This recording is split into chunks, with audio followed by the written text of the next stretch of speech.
Good morning, Yate Bennett.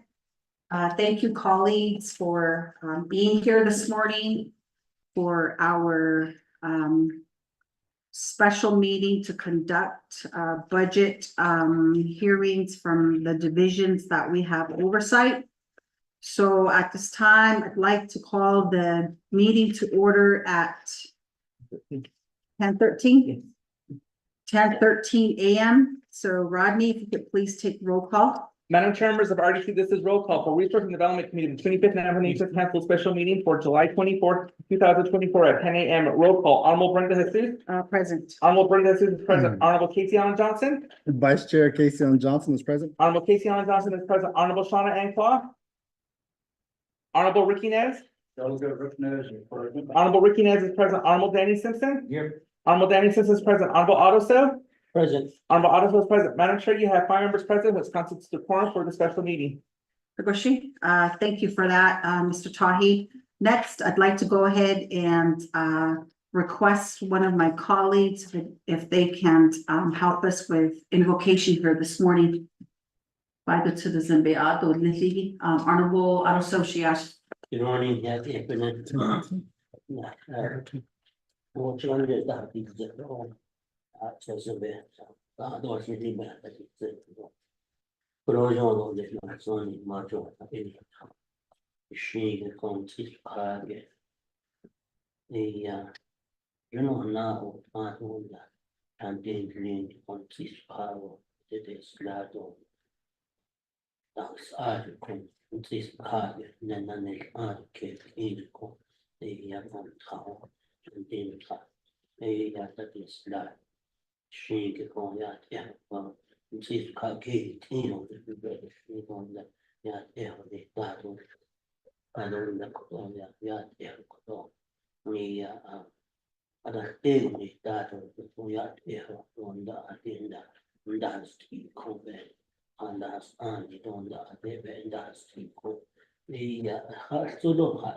Yeah, she asked what the citizen beniging being the zig who did benibi legend. And all the benigation even much of Teacher Page Ayateho. Kun linigin de beson dots of cabinada definition de ganja hanana Gigi Kudin at Washington. Or Nasta Nahabudo Jish Kunde. Number 2, recognizing guests as a visiting official. Ado Kudashik Ashik and Linigi Nkebe has a Asana Haidos Han Days at Ado Jish Kun Linigi and Hodoshanat Ani than Linigi.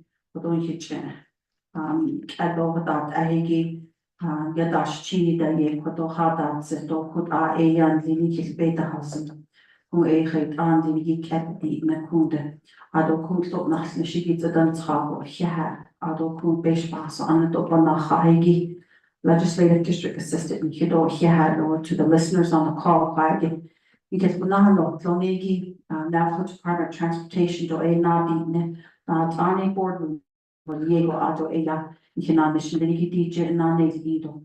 Or Eben that Liniki. Okay. I don't know the Nahadu Dojish. Dada ai da di de kunde agenda pekau ho gasto gi ai da di sos ado naso kana do jende di na isto new business. Dada letter A, nomination water rights commission, ya kwagi kikato na kaibo ya kichechita has ande beso. Na vai huli do ya kutsa ado kache ande letter B na dada do jish. Legislation 0164-24. So it's time, Rodney, if you can please read the legislation into the record. Madam Chair, members of RDC, you have legislation summary sheet for tracking number 10164-24, date July 16, 2024, title, the resolution and action relating to Resource and Development Committee and the Budget Finance Committee recommending and approving the fiscal year 2025 budget for the Navajo Nation Gaming Regulatory Office and related matters to be included in the Navajo Nation's FY 2025 comprehensive budget. This resolution, if approved, will approve and recommend to the Budget and Finance Committee the proposed fiscal year 2025 budget for the Navajo Nation Gaming Regulatory Office. Budget and Finance Committee has final authority over this legislation, which will be read into the record in its entirety. Primary sponsor for this legislation is Honorable Brenda Jesus for legislation number 0164-24, an action relating to Resource and Development Committee and Budget and Finance Committee, recommending and approving the fiscal year 2025 budget for the Navajo Nation Gaming Regulatory Office and related matters to be included in the Navajo Nation's FY 2025 comprehensive budget. And section 1 outlines the authority, and section 2 defining, which references an exhibit G and exhibit H. And section 3 is the Resource and Development Committee recommending to the Budget and Finance Committee that the fiscal year 2025 budget for the Navajo Nation Gaming Regulatory Office and related matters, which references exhibit A, exhibit G, exhibit B, exhibit G, exhibit C, exhibit G, exhibit D, exhibit G, exhibit E, exhibit G, exhibit F. And section 4 is Budget and Finance Committee approving the fiscal year 2025 budget for the Navajo Nation Gaming Regulatory Office and related matters, which references exhibit A through E and H.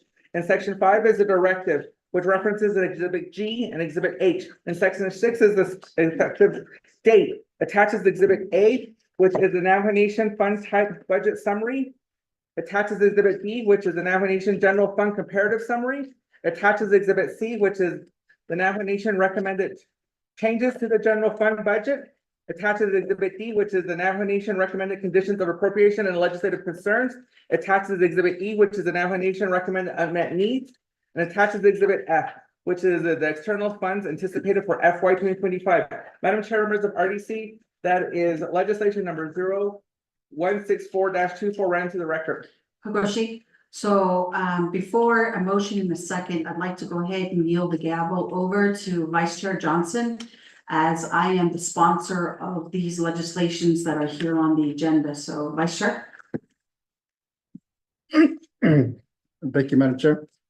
Let's say good morning to everybody. And we'll go ahead and begin the presentation at 10:21.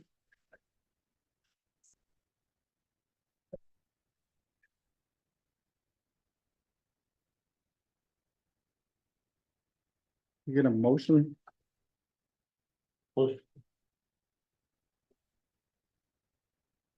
In a second, Second. got a motion by Honorable Rosso and Honorable Claw. Will second that motion. Mr. Ty? Vice Chair Johnson, members of the committee, I'm recommending that the rules that the 20-minute presentation be suspended, as some of these departments and divisions budget program is going to exceed the 20 minutes. Do we have a concurrence on that? Suspend the 20 minutes? We have concurrence from our colleagues. Therefore, we're going to move forward with the presentation. Yeah, evening, good morning, members of the Resource and Development Committee. My name is Michelle Jones, donation,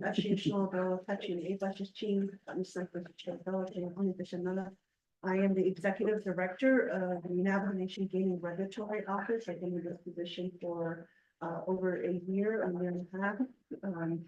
And I do have the Deputy Executive Director with me, if I allow him to introduce himself as well. Yeah, Deputy. Good morning, Resource Development Committee. My name is Jeremy Van. I'm the Deputy Director for the National Game Regulatory Office.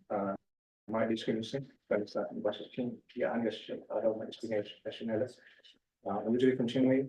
And I've been with the Game Regulatory for about a year now. I was previously with the Office of the Controller as the purchasing manager for a couple years. So, yeah, they've been, okay. I present you before you our budget for the fiscal year 2025. What we have is a fund management plan. It's a proprietary funds that we present before the legislative branch and you as the RDC committee.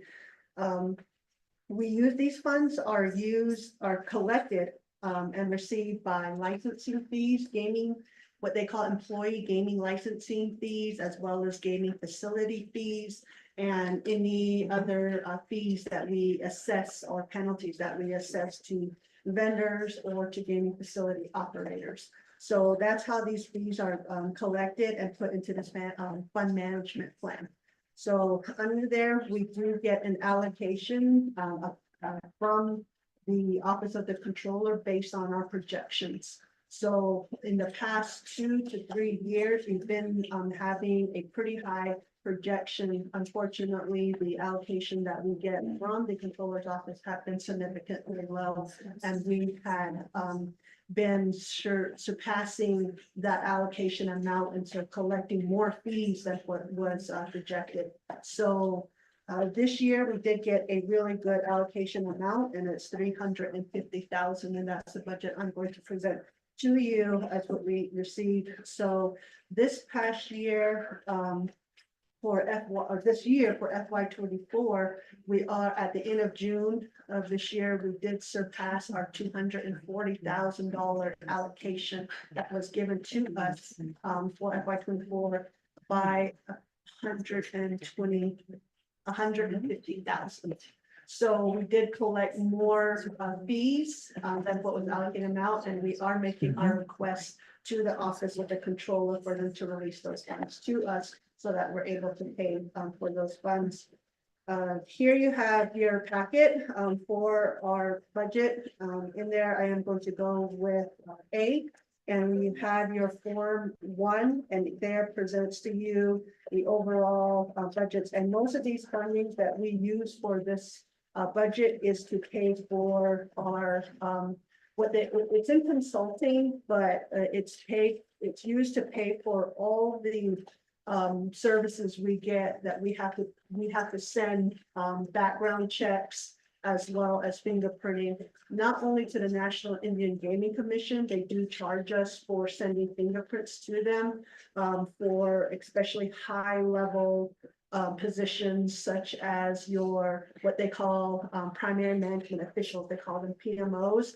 That would be such a position as myself, the Deputy Executive Director, all managers within the Nation Gaming Regulatory Office, as well as all executive management positions with any gaming facility.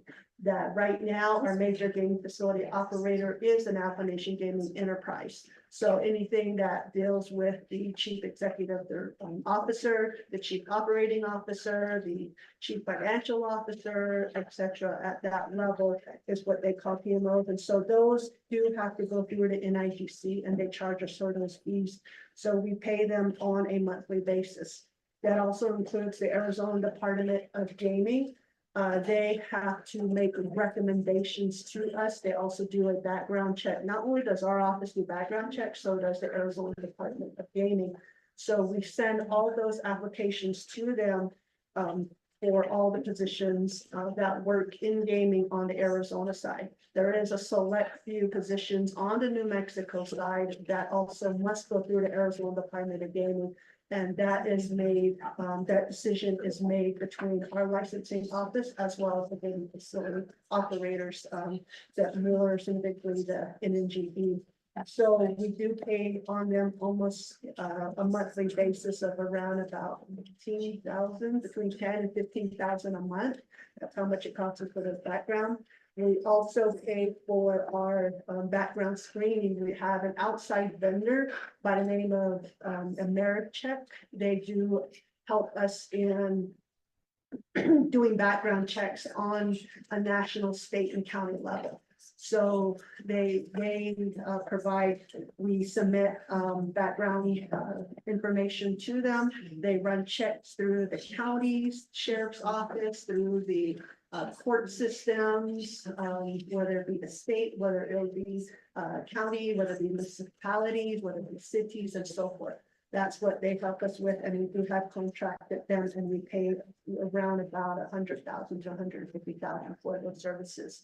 Because on an annual basis, we process between 3,000 to 4,000 gaming licenses. This is the reason why it's so high, is that there is a high turnover rate with the gaming enterprise. They may hire somebody, we do a background check, they get a gaming license. And may only work a month and then have to rehire again. So it is continuing. So we do get a lot of applications from them, but our licensing department is very competent in what they do and can process these applications within a week to about 3 weeks, at most about 6 weeks, considering how extensive or any derogatory information they might find in the person's background. So we do contract that service for background screening. We also are implementing a web-based software system for our gaming licensing. So we are a paper-based at the moment. So we are purchasing the software and they're helping us build it at the moment. So it will become web-based, meaning that people will be able to do all their applications online without having to fill in paperwork, without having to, mail it to us or come into our office so that we have to get information. It's going to be a lot more faster service, streamlined, and be able for them to upload that information. So it should make it a lot user friendly and easier for people who use that service. The second page I have here is our Form 2. This is our performance measures. This again concentrates on licensing. We do have the number of applications that we receive. We track those on a monthly basis, as well as how many we approve and how many licenses we issue. The next page is Budget Form 4. We, again, most of these funds are set in the 6,500 contractual services, as well as the 7,000 special transactions. The one for the 7,000 special transactions, when you see training and professional dues, we are part of several organizations in order to keep up with gaming regulatory related information and changes. And so we do keep up with them. And so we do pay some professional dues. And one of them also did include the National Council on Problem Gambling. We did become a member with them to be more involved in problem gambling as well as responsible gaming. We also are looking to be a part of other regulatory associations. Again, this is just to be able to keep on top of the ever-changing gaming industry. We also have in here background check, which says employee-related expenses. That is actually paid to the IMS under the police department. We do get background information from the police department for tribal Navajo tribes, the tribal related background. So to pay them about almost 15,000 to 20,000 a year for those backgrounds. No applicants pay for background that want to get a gaming license. It is all paid for either by our office, the NAGRO, or it is paid by the gaming enterprise. So nobody pays for the background. And going to Exhibit B, that is the Exhibit A. On the proposed general funds, again, they do call it general funds, but it's actually proprietary funds for accounting purposes. Last year was 240,000. This year it was 350,000. Next page is Exhibit B. This is the grant she proposed. This came from the allocations from the Office of the Controller for 350,000. Exhibit C. This is our business unit that we use for this is 120001. Their only change is the increase in the allocation from 240,000 to 350,000. We will monitor our expenditures to make sure that although our allocation is higher than what we it is where we would like it to be as far as the amount, but we will make sure that if we do not receive enough, that we will not expend over. Though the deputy executive director is very good at monitoring the budget, and we do have bi-weekly budget meetings within our office to control those spendings and expenditures.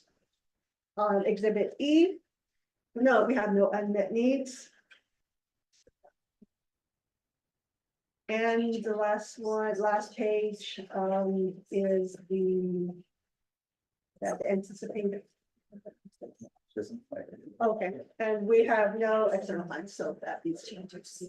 So that concludes my presentation. Okay, thank you for your presentation.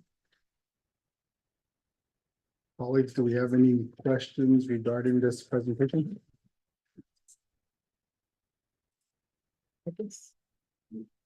Honorable Simpson? Thank you, Vice Chair, Madam Chair, for this functions for the station. Thank you, members of our team. During the presentation, you stated this is not general funds, right? That's not general funds, it's right? We're proprietary funds. As a function, rather say it's slowly. So I'm not going to simply say it.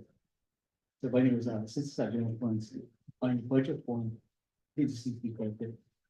If no budget, when the finance is going to catch it, and we need to change that general funds. Yeah, I'm not going to accept that word.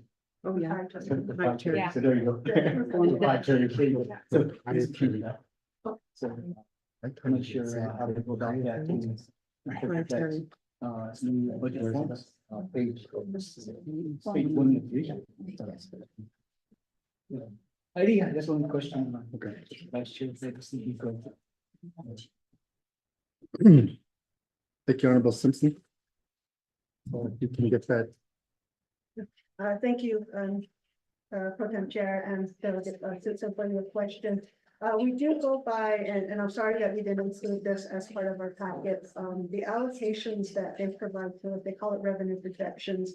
The Office of Controller identifies it as general funds, and I totally understand what you mean, and it's confusing about the proprietary funds and general funds. What we can do is if all possible to maybe include this as an exhibit, which is the proprietary, the revenue projection that's given to us for that fund. That might help. And we can also talk to the Office of the Controller to see if that might help in changing that word. But again, I totally understand your confusion. Thank you for your response, Honorable Simpson. Thank you, Mr. Vice Chair. I'd like to go to our attorneys here. It's put into it's what we do about the step. Is it okay to keep it general funds? Or we can change the it's good to be attorneys. Thank you, Honorable Simpson. We're going to defer that question over to our legislative counsel, Mariana Khan. Mr. Vice Chair, members of the Resources and Development Committee. Pursuant to the procedures that were developed, the procedures state that an amendment shall be made. And in the amendment will describe what needs to be changed. And as has been identified, Exhibit A should be in the proprietary column. And being as she described how the funds are generated from fees collected as opposed to coming from the general funds. And so we will write the amendment to state that Exhibit A should be changed to move the figures into the proprietary column. And and then a new exhibit A shall be provided. A directive saying that the document shall be corrected according to the amendment and will be given to the legislative advisor. To be included into the exhibit, to change out the exhibit A with the exhibit A showing the funds in proprietary columns. And so that is the amendment, and we're working on the amendment language. So if I can add something, there was also a request to include the proprietary fund revenue projection as part of exhibit A. And that has been done in the past. It's been attached as exhibit A1. So if that's what is being requested and the committee is fine with that, we can include that as part of the amendment so that that document is also included. Thank you. Okay, you have the floor, Rodney. Mr. Ty? Vice Chair Johnson, members of RDC, I don't have the form for the recommended amendment changes or in terms of appropriations or in terms of conditions. Ms. Khan has those documents. This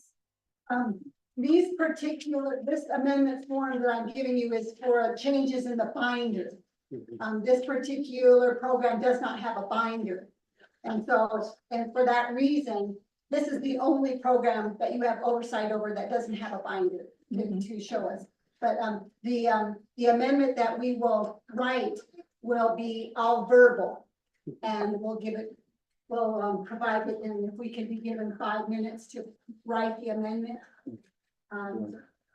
And then it can be read into the record, and you can motion and second and vote on it after we finish the language. Okay, thank you, Mariana. And we'll go ahead and take a 10-minute recess for you guys to go ahead and draft that amendment. That's okay with my colleagues, get some coffee and We'll take a walk. take a walk. Stretch. Smoke break.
Yes. Okay. Hey,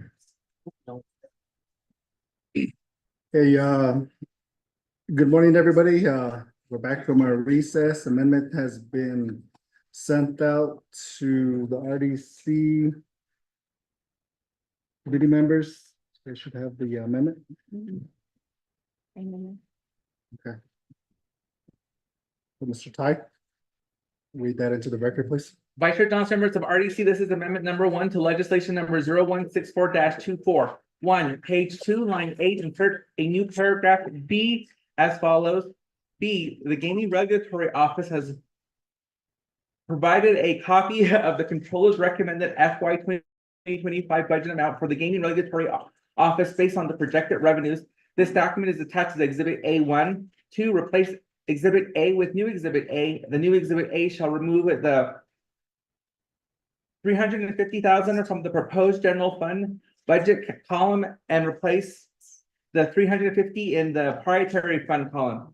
3, insert a new Exhibit A1 entitled Revised Enterprise Internal Service Fund Proprietary Fund Revenue Project Projection FY 2025. 4, replace Exhibit C with a blank Exhibit C. 5, the Resource and Development Committee directs the Gaming Regulatory Office to provide updated Exhibit A and Exhibit C to the Resource Development Committee's legislative advisor by the end of today, July 24th, 2024. 6, renumber or reletter succeeding paragraphs, sections, and exhibits as necessary and appropriate. The Office of Legislative Service and the Office of Legislative Counsel are hereby authorized to make technical edits to this legislation and an exhibit, including any needed adjustments to the dollar amount listed to implement the council's intent and approving this legislation as amended. This amendment supersedes inconsistent wording in any other committee or council amendments, which wording shall be conformed to this amendment. Vice Chair Johnson, members of RDC, that is amendment number 1 read into the record. Yeah, thank you, Mr. Ty, for reading that into the record. Can I get a motion for this amendment? Motion. Got a motion by Honorable Claus, second by Chair Seuss.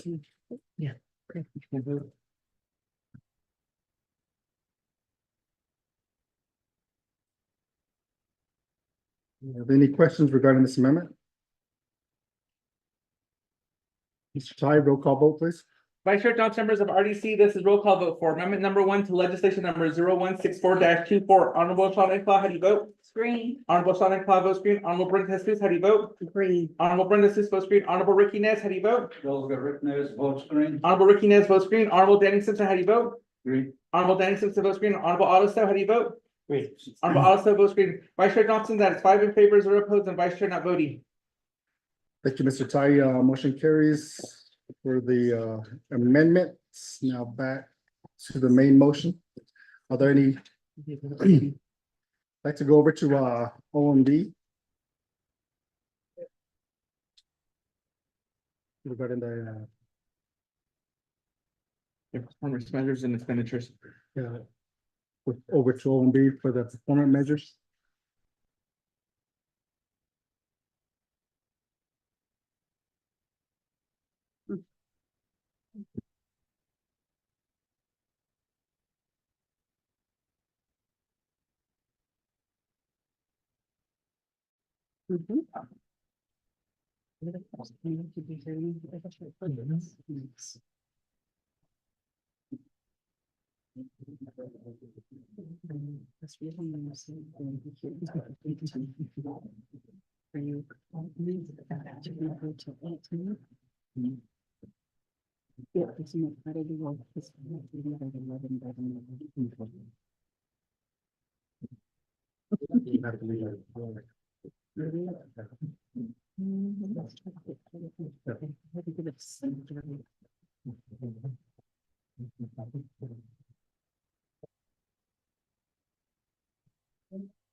Thank you, OMB, for providing the OMB report.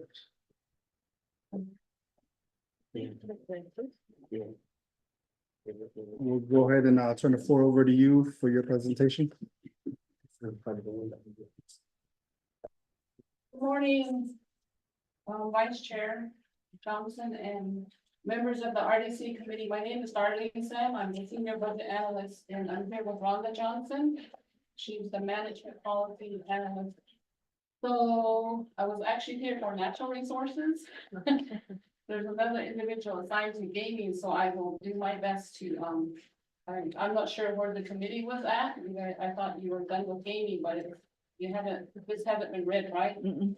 Okay, so if we can go to the report, it's the Navigation Resources and Development fiscal year 2025 budget hearings for Navigation Gaming Regulatory Office, O&D report. You have your table of contents, A through E. A is your FY 25 worldwide budget summary. B is your FY 24 third quarter budget expenditure report. C, FY 24 third quarter performance assessment report. D is your FY 24 third quarter plan of operation status report. E is your FY 24 condition of appropriation legislative concerns. And going to A is your FY 25 fund type summary for Navigation Gaming Regulatory Office. There's only one business unit, the general fund business unit for fiscal year 24, an approved budget of $240,000. Proposed for FY 25 is $350,000. And B is your third quarter budget status report. And the one business unit for gaming as of June 30th, third quarter ending June 30th. You have your original budget of 240, revised budget of 499,699. Your actual expenditure of 153,764, encumbrance of 273, and budget available at 72,000, and expenditure rate of 85.5%. The next will be covered by Ms. Johnson. Morning, committee members. Under tab C is your FY 2024 third quarter performance assessment report. One on to the next page is for business unit 120001 Navajo Gaming Regulatory Office. First quarter was 3.0, second quarter is 5.0, third quarter is 5.0, and we have a rating scale of 0 to 5. And you will notice that this program is doing good. And for your information, these reports are full copies of this report is updated and distributed to the programs each quarter. Going on to tab B is your FY 2024 third quarter plans of operation status report. And there's a plan of operation in place for this program. It was last amended in 2018. And going on to the third page is your FY 2024 conditions of appropriation legislative concern report. It indicates 0. However, there is a legislative concern, LC number 1, 2, and 3, that applies to all the divisions, departments, and programs. I'm not sure why they didn't insert it. And like Darlene mentioned, this is not our program. We're just presenting them for the LC number 1, it was for all division departments and programs with a low expenditure rate of the Nations Fund. The director should provide a written report to BNF by the in a second quarter. And I believe gaming, they have been doing that because I seen the report, so they fulfill that requirement. And also for LC number 2, that one is the same thing with the low expenditure rate or any ARPA funds that were given to the program.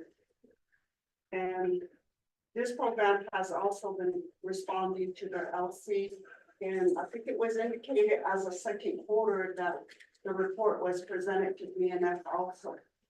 And LC number 3, that goes for all the program, and this is regarding their use of FMIS 60 electronic process. And the LC was asking if they had any problems processing their documents. And again, they did comply with this. I don't think they have any problem with that. And that completes our OMB report.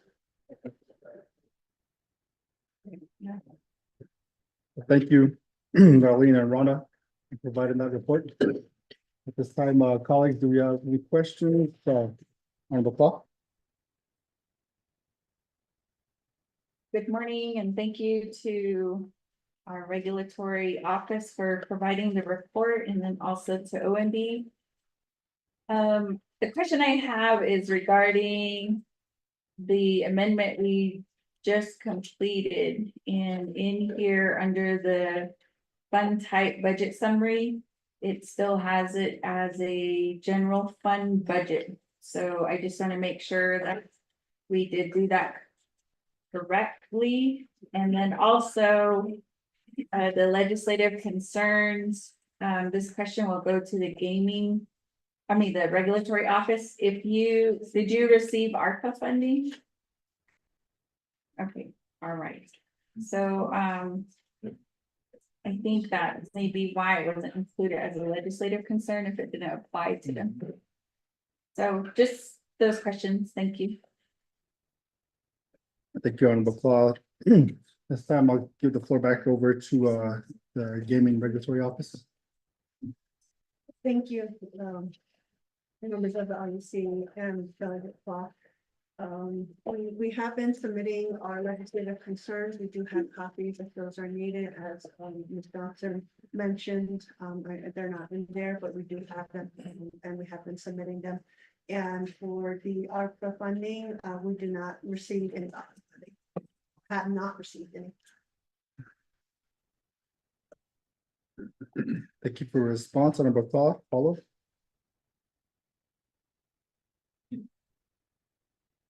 No other questions, but if you can just forward those reports so that we can look at it too, we appreciate that. Thank you.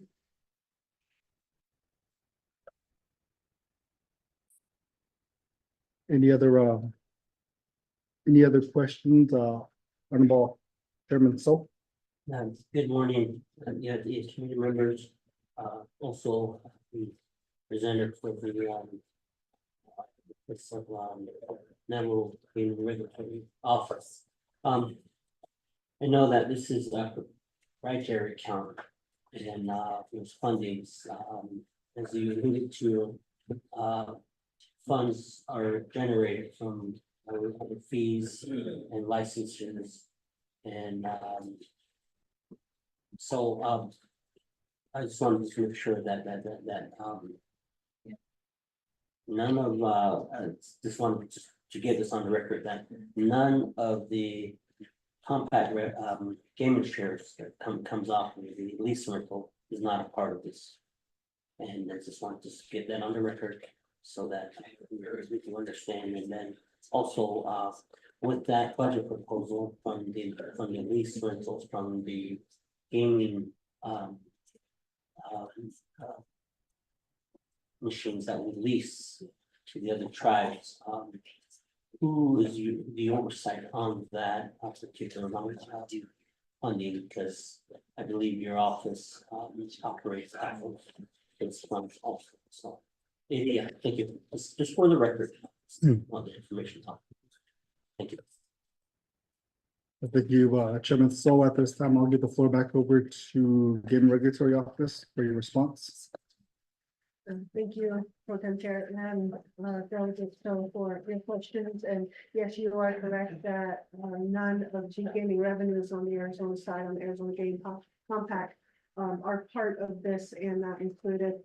And the funding that you're mentioning, you're talking about what they call the transfer pool agreements under the Arizona Compact. The oversight is the Office of the Controller. Also, just to let you know that we also include that as part of our gaming audit with our internal auditors who we contract, and they're called Bloomberg CPAs. So they are experts in gaming financial audits, and we include those funds as part of that. Thank you, Honorable So. Okay. Is there any other questions from my colleagues at this time? Okay. I'd like to take it over to our legislative council to make sure that we got that correct amendment. Thank you, Vice Chair. Mariana is speaking with O&D benefits to make sure we captured things correctly. Mr. Vice Chair, members of the committee, the question was asked by Delegate Paul in Exhibit B. If you look at Exhibit B, the form says, under column C and column D, the term is used fiscal year 2025 general fund budget. And that on Exhibit B is where they put the 350,000 in the next column also. They use the term fiscal year 2025 general fund budget.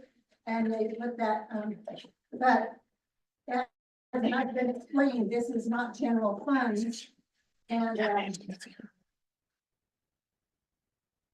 it's not general funds, it's proprietary funds. It's proprietary funds and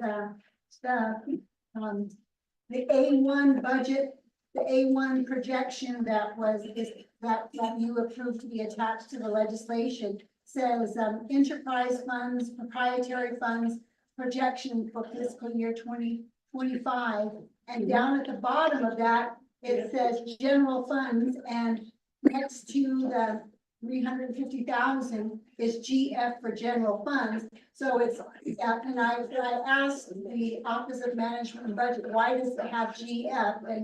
And they told me it's given the general funds budget unit number, and it's just a practice, even though that it is proprietary funds, it's given a general fund number in that column.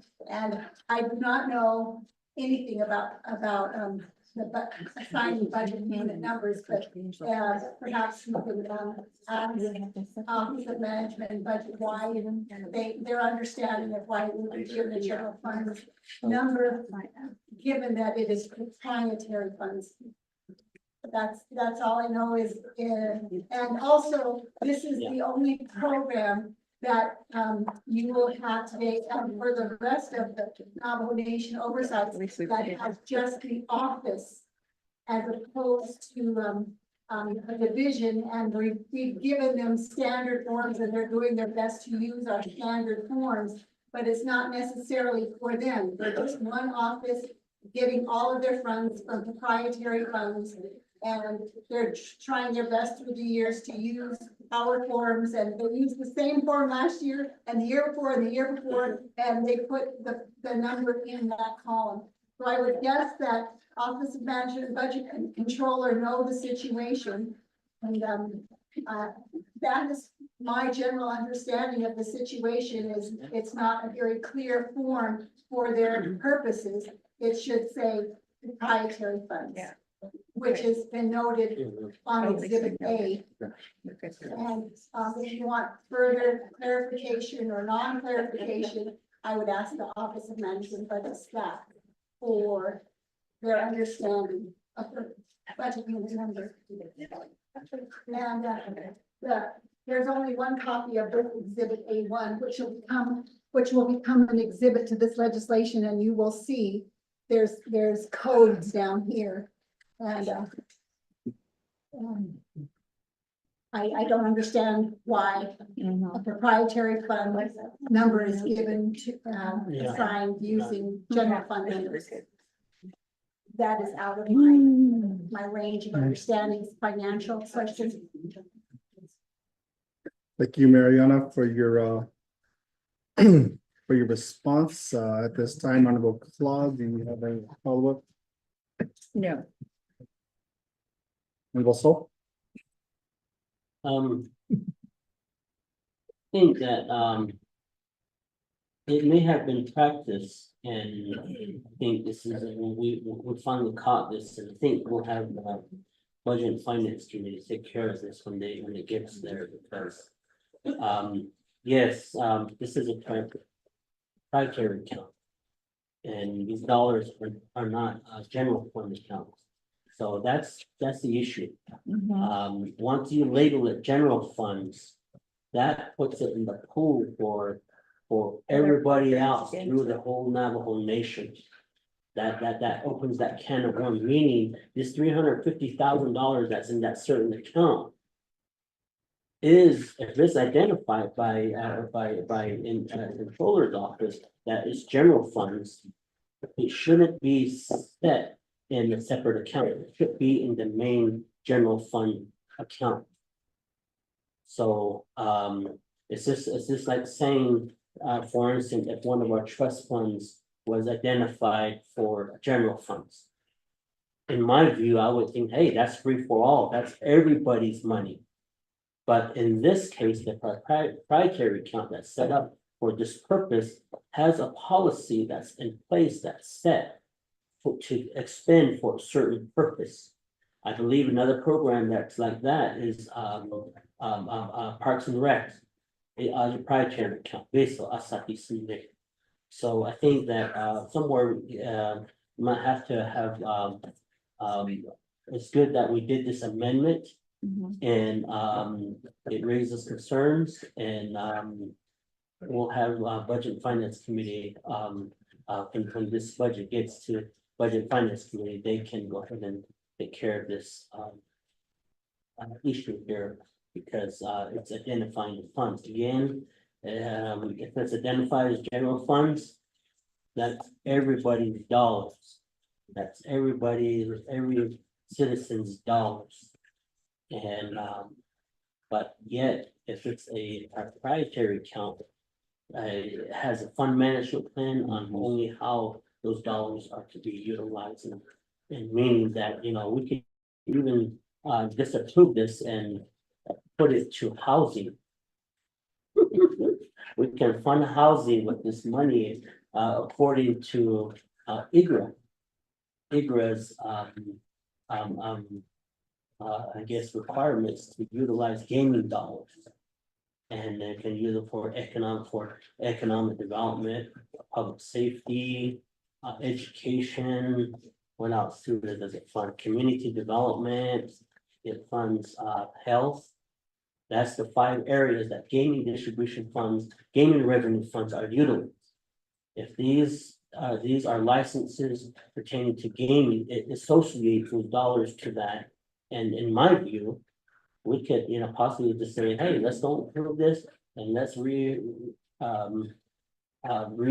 these dollars to health. Or divide it into 5 based off of what the gaming revenue distribution or IGRA requires. But in this case, now the whole law says that this certain fund is only for this purpose under this proprietary account. It's not general fund though. I do agree with that. Maybe the Department of Justice can shed light to this too. Where are they? That's just my 2 cents on this, but the committee speaks through amendments, speaks through resolutions. So with this amendment that the council, the Resource and Development Committee has passed, we voice our concern. And now we can take this over to, as it moves forward to Budget Finance, we see what Budget Finance recommends. As it moves forward through the process again, you know, we have another key committee and we have council. And I believe at council, the final authority will lie with the council there. And there, I think, Department of Justice will be in the area and we'll see what they think, but in my view, proprietary account is only for the sole purpose of utilizing for non-mission gaming revenue regulatory office. And that's part of their system to make sure that people are licensed, background checks and all this goes on so that checks and balance, and they're following IGRA policies too. We have to follow that, and that's what's guiding these appropriations that we have to fund. I appreciate your presentation to the committee. Go ahead, go oven, I'm not sure, and so I take it. Thank you, Honorable. So I'll just take that as more of a comment. Any other questions from my RDC colleagues? Honorable Simpson? Thank you. Thank you, Vice Chair. Madam Chair, members of the RDC, presenters, OB, staff, attorneys. Yes, thank you for being here. I guess one's a question and one's what we're just talking about, just being general funds. So in the report by OB, thank you for your report, appreciate that. And it goes back to being consistent with what we just did with the legislation amending. So this is not general funds, so with that, your report OB is not part of the legislation. So I guess I can make a request to you to change your, that page 4. And again, say proposed general fund budget, say 350,000. I'd like to make a request, because I don't think we can amend it to the legislation, because this is not part of the legislation. So I'd like to make a request to not consider as general funds and put that under proprietary funds. So we make a request to you. So when we do, when budget finance or digital accounts does request of work from OB, we want to be consistent with what we did with our amendment on legislation. So I'd like to make that request to not again put my brother stayed here, Doug, so and your sister and Sean please make that correction. I think we could get my brother stayed here, which is so that we caught it. And so go ahead and put that in the right column. So this is a request, and we just don't want to be saying it's been done before. I think it's like my brother stated, Doug, so it's, we caught it. So that's requested, put in the right column. So the second part, going off of OB report, this will be presenter. I know we're talking about FY 20 kind of budget, and but we go back to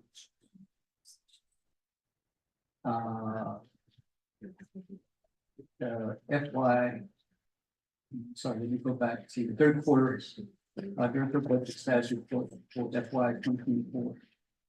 And I know we all work on projection. We work on projection on all stuff. What was projected that you will receive 240,000 for FY 2024. But on the revised budget, and it states $499,699. So I just want to know what you did submit, the office did submit a budget for about 240,000. So I assume the revised budget, you got additional money, is that correct? So you got almost twice as much as what was projected to come to office for FY 2024, right? It says 240,000, that's what you guys did your budget for. Vice Chair, I still have some questions, but yes or no, did you get additional funding? No, it's carryovers. It's actually they're in a contract. So the contract was allocated and then it was carried over into the next fiscal year. Okay, I understand that. So it was a carryover, but it was encumbered, right? Yes, Encumbered. it's covered. Okay, encumbered, okay. Okay, now, this question now. For this FY 2025, how much funds encumbered to go into FY 2025?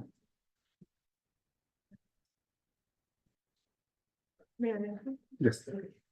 We do, right now, we do have $273,926.41, and that's encumbered.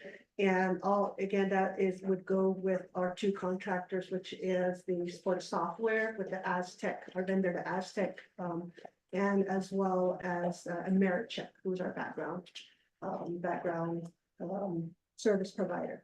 So normally, because contracts are based just on a guesstimate as far as how much we think people, how many licenses that we're going to do, so how many background we're going to do.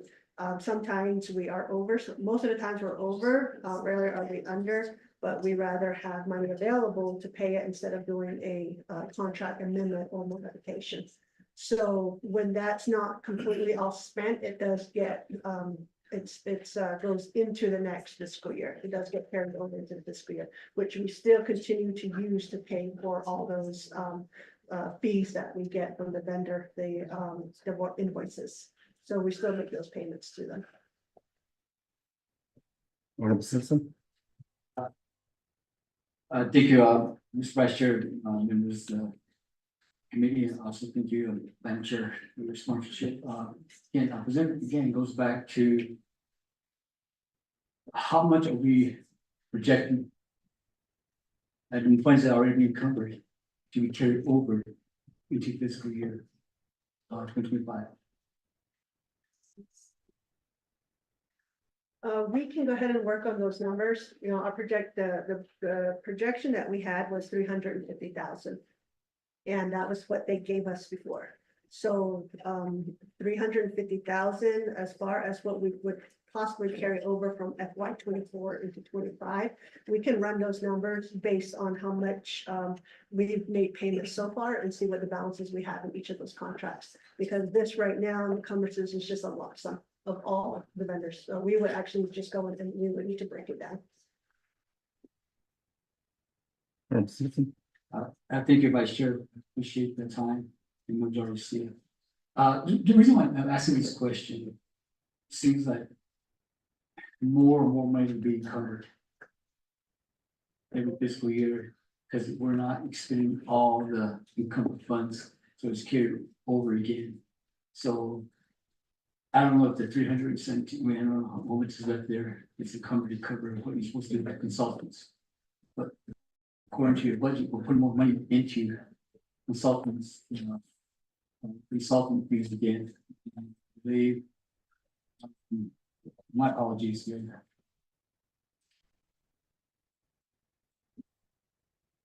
We're actually putting a total amount of 335,000 for consulting, because it's in construction services. So we're putting 315,000. And but there's already funds that's going to be encumbered that will go into FY 2025. Now, that encumbered funds are not utilized, so this 335,000 will just be encumbered into FY 2026. So it just seems like our funds that are encumbered will just continue to increase. I think there was probably a large amount of money that was used when, I know you guys talk about turnovers and all that and gain. But I know when we first started, probably there was a lot of good amount of money was needed to get these licenses for people to work at gaming or to be board members or be working game ready for the office. So that's my concern. I guess I'll just take a look at it, make sure that I'm bringing it to. And I'm going to probably see, make sure that the encumbered funds is just growing again to consulting on services and contracting services and all this stuff. So again, I know people need to be licensed and I'm not downgrading the office either. I appreciate your hard work on that. So I'm probably going to look at it this year, how much of the companies have grown again. The boost to $335,000 a year. And I know there's going to be money carried over, just like I said, it's carried over. So it's going to carry over to FY 2025, not going to put more money in there.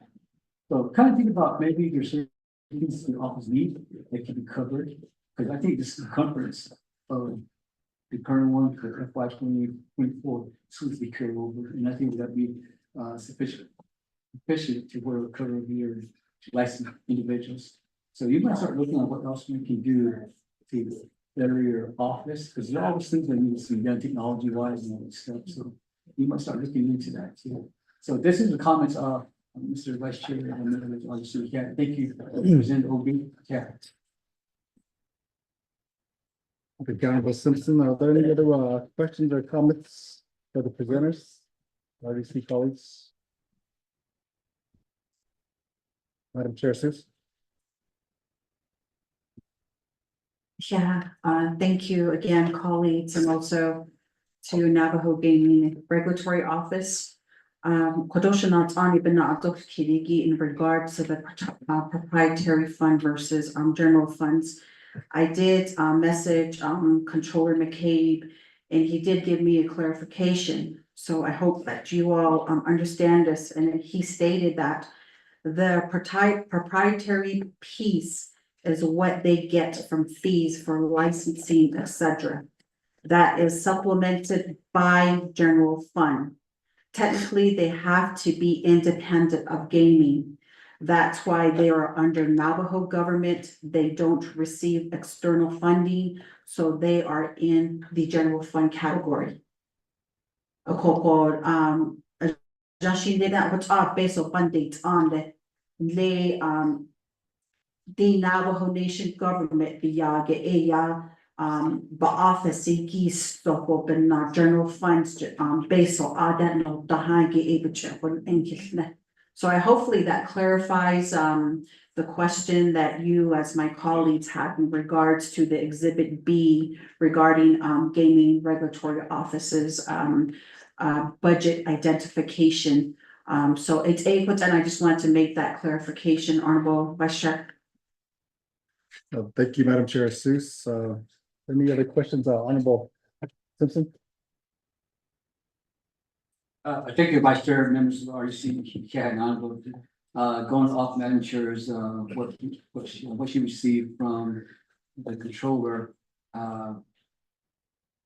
Again, I'm not sure if that's just coming off from his, being an expert, and also being the CPA. I don't know if that's in writing, I'm not sure if that's in the policy, I'm not sure if that's in the code. I think to, again, go back to what my brother stated, bring this up. So I think we need to work on to make this where it's black and white.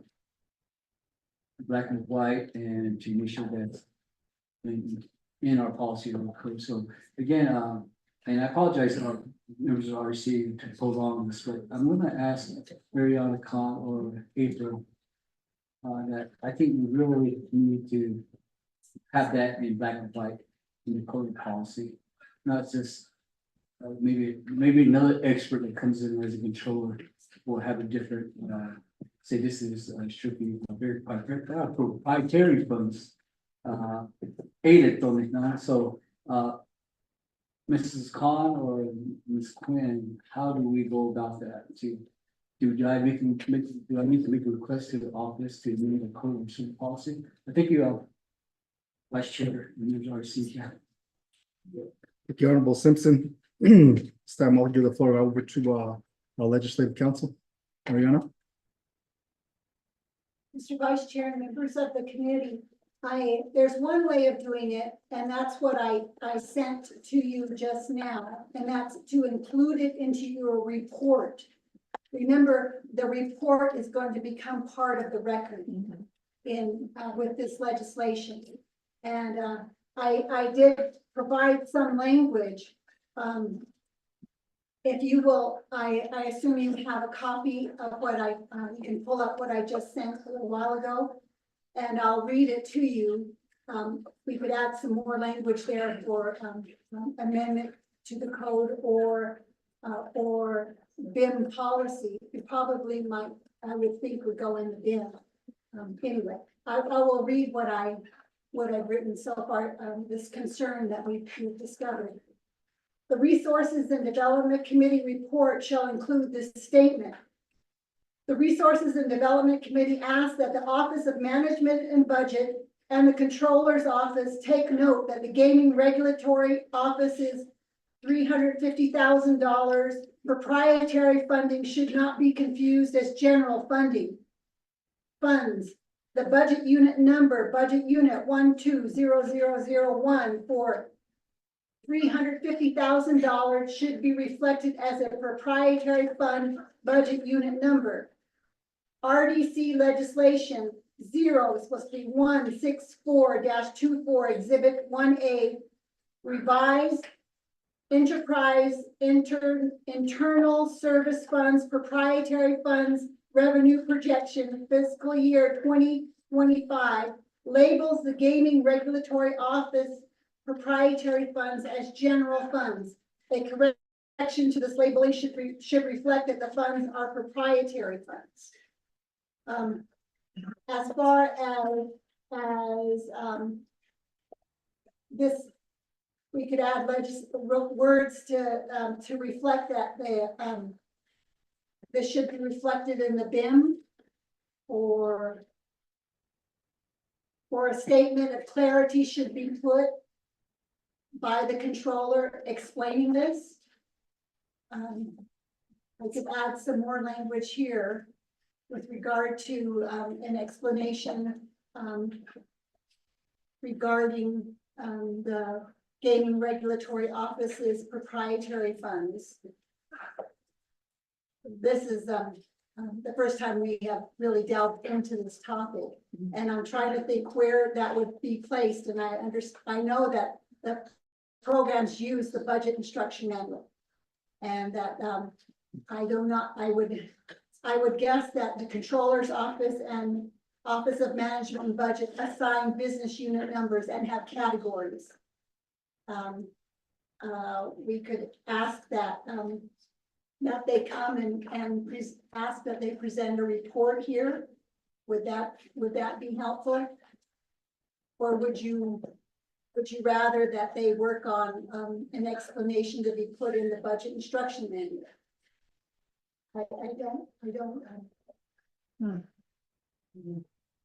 I'll ask Ms. April Quinn if she has anything. Yeah, thank you, Mariana. So I'm looking at the definitions contained in the BIM. And there are definitions for general fund, special revenue fund, proprietary fund, enterprise fund, which, as you'll note, those are included on that exhibit A1. And it seems like the definition of general fund is just kind of a catch-all. So if the money doesn't fit in one of the other buckets, it just goes under the general fund category. But maybe since it is causing confusion in situations like this, we may want to recommend that next year's BIM be more clear in terms of what falls under what category. I don't know, it's just kind of, I'm kind of scratching my head reading these definitions, like, okay, where does this go? So maybe it's just worth further discussion, and maybe we can address this for next year, or, you know, it at least voice the committee's concerns that it is causing confusion. Okay. So thank you, Vice Chair.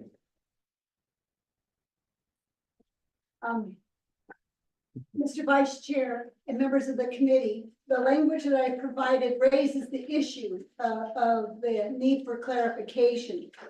At this point, I would suggest that be included in the report, the Resources and Development Committee's report. And at a later date, we could ask, you could ask that OMB and the controller come and discuss the issue with you for further clarification. And perhaps even amend the BIM for a clarification of the issue. That's the most I can offer at this moment. And thank you, Mariana. Before I take it back over to Honorable Simpson, I'd like to give OMB Marlene some time to provide a response to this. Okay, thank you, Vice Chair Johnson and members of the Resources Committee. So just to provide clarification, the limit that you're talking about, the schedules that you guys have, the committee has. So you see all those business units that are listed on the bottom, and you see GF on them as the fund type code. What happens is we get this from the controller's office. This is the proprietary fund list. And we apologize, we have new staff at ONB. So yes, you guys, the RDC committee is correct. It should be under the amount that's proposed, should be listed under the proprietary funds.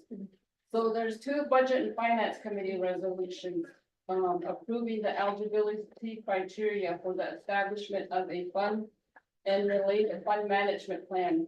BFMY 3802, which are those that are over 250. And then there's BFN 18703, which is less than 250. Those are the criteria that these proprietary funds use. So those proprietary funds, the ones that are labeled as general funds, if they're 250 or less, they have to use their general fund business units. That's why you see it. You see the general fund business units, but I just noticed that gaming is well over 250. It's 350, and I think These other programs are like that too, Navigation TV and film staff development, but then for me, I have, under natural resources, HP, what do you call it, Navigation Museum and Animal Control. I know that the museum, they've been trying to get their separate business unit for their proprietary fund amounts, but it's really the controller's call. They want to account for it under the general fund, they want them to use, the general fund business unit for both their general fund and their proprietary funds at this under 250. So there's two resolutions that guide the fund management plans. And I'll go, Rhonda wants to add anything else to it. So it's really a proprietary fund. It is reported under the proprietary fund, but as part of the issue of the same business unit, they have to use that. It's all made by the controllers for them to use the proprietary fund to use the general fund business unit. And Madam Chair and Vice Chair. Thank you, Darlene. Ron, did you have anything to add? or- Okay. Those two resolutions are like the guiding principles for the programs to Yeah. use. Okay, thank you, Rhonda. Like back over to Honorable Simpson. You have a follow-up for them? I'm more confused now. That's what we're here for. Website here. To, catch these. So I've been there for many years and again going back to the government associated and caught here. And it's time to fix it. And I think we will handle it both with what Mrs. Hanson with the report. And I'm not sure if she wants to make it a little bit stronger, but go through this. That's fine with me. That'll be part of the report. To correct this, get more clarification. So again, I'll go ahead and just hear one more time from Office of the City Council. There additional language you want to incorporate to the report before we accept that to be incorporated to be part of the report. Question. Thank you, Honorable Simpson. Before I turn the floor over to Mariana, I'd like to give the floor to Madam Chair Seuss. Rushing, thank you, Vice Chair, and thank you, colleagues, for questions. This is going to be another concern that I have. I know that as Navajo Gaming Regulatory Office, the tribal gaming regulations need to be updated to be consistent with the new 2018 standard per the 2018 minimum internal control guidance. I know that this rule became effective on September the 27th of 2018 per Title 25 CFR Part 542. And as a regulatory department, you are pretty much providing these guidance as to how these casinos are operating here on Navajo Nation.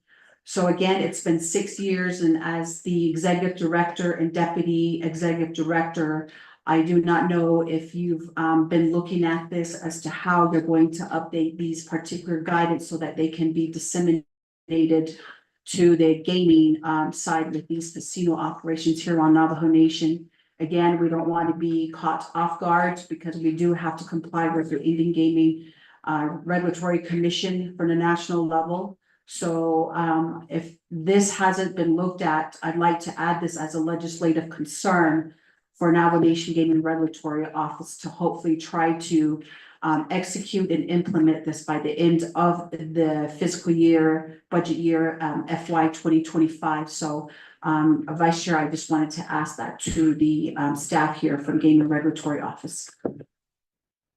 Thank you, Madam Chair Seuss. At this time, I'll take the floor over to Mariana to respond to Honorable Simpson's comments. Mr. Vice Chair, members of the committee, I will just add in what I've sent you, additional language from the budget instruction manual, which at least it should be it would be at least an enterprise fund, because it says where the intent is that the cost of providing services or goods to the public be financed or recovered primarily through user charges, and that's exactly what they're doing. And so that the, I will, direct the, controller and Office of Management and Budget to look at, to see whether or not it should have a budget unit number for at least an enterprise fund as opposed to general funds. And I'll include that language, and then you, that can be added to your report. And the, you might want to, vote upon adding that to your report. And I will send this language to you just as soon as I type in that language from the budget instruction manual, Mr. Vice Chair. Thank you, Mariana. Honorable Simpson. Okay, I'd like to take the floor over to our presenters regarding the legislative concern. To answer, Chair Heston's question, the 25 CFR Part 542 is actually not applicable to, Class 3 gaming, because that through the Colorado River Indian Tribes Supreme Court hearing, Class 3 is no longer under NIGC, the National Indian Gaming Commission's authority. However, it is in the Arizona State Gaming Compact, in which, and it was revised in 2021, that the, what they call the National Indian Gaming Commission Class 3 minimum internal control standard mixed guidance is what they adopted under their Appendix H.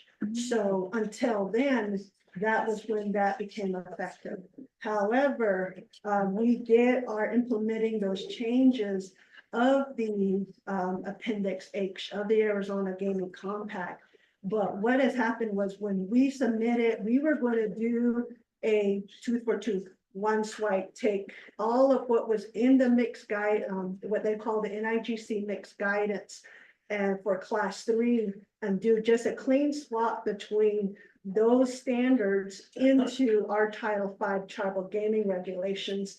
The outside counsel of the Navajo Nation Gaming Enterprise had a problem with it, Lewis and Roca. They had a problem with it and gave us a whole list of issues they had with just that, doing that clean swap. Appendix H was pretty clear cut on how you can do it. However, they had issues with it. So since that time, we have been having work sessions in our office with our managers and staff in addressing all those concerns that Lewis and Roca had brought up. So in that process, since that has happened, it has caused us to implement what we call tribal internal control standards. They call it TICs. So not only could we have just gone with minimum internal controls, but based on Lewis and Roca's responses, we now have to write in tribal internal control standards. So that is the reason why it's taking longer at this time, is because of those responses. Thank you, Chair. Madam Chair, Seuss, do you have a follow-up? Yeah, thank you, Vice Chair. And also, thank you, Ms. Jones, for your response. And again, you know, this had posed a concern, but I do appreciate the update.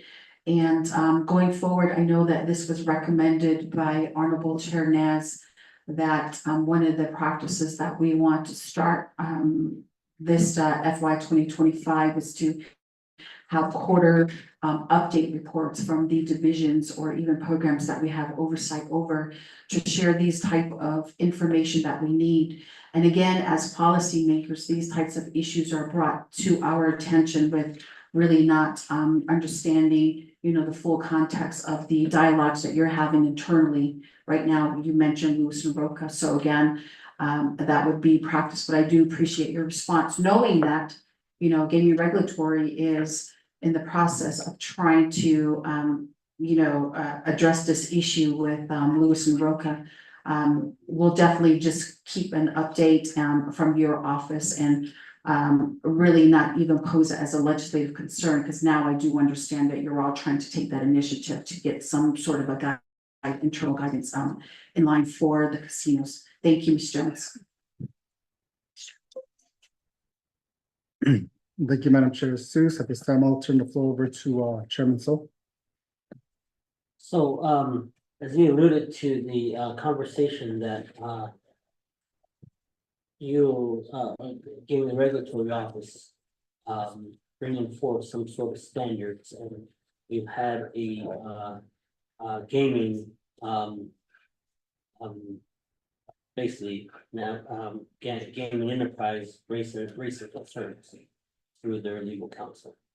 I think that, you're a entity that, is directly under the Navajo Nation.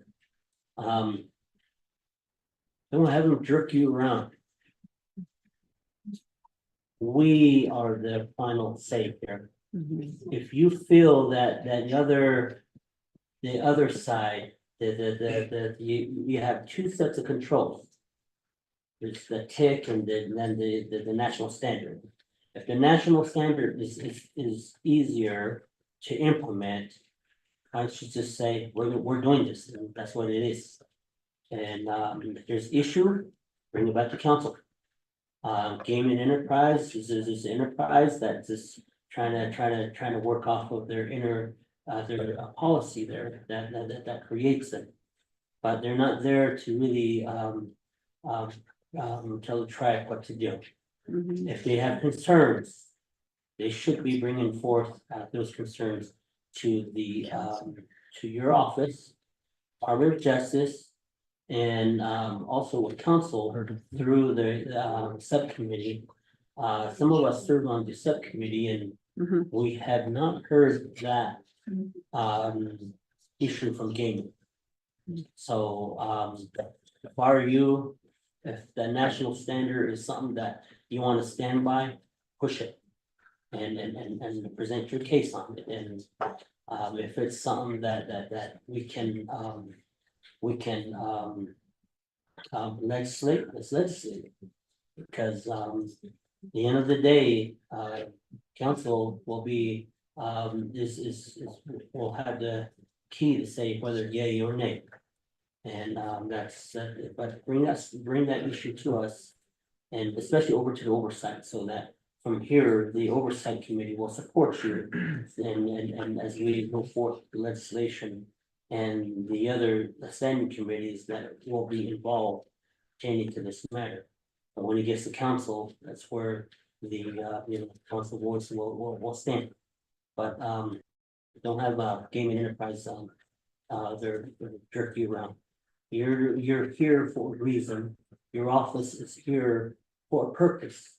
We are simply following the National Indian Gaming Association's protocol. Because at one point, Navajo people voted to opt into gaming. And due to that issue, due to that ratification, it allows us to follow a set of rules that is in place by National Indian Gaming Office or commission.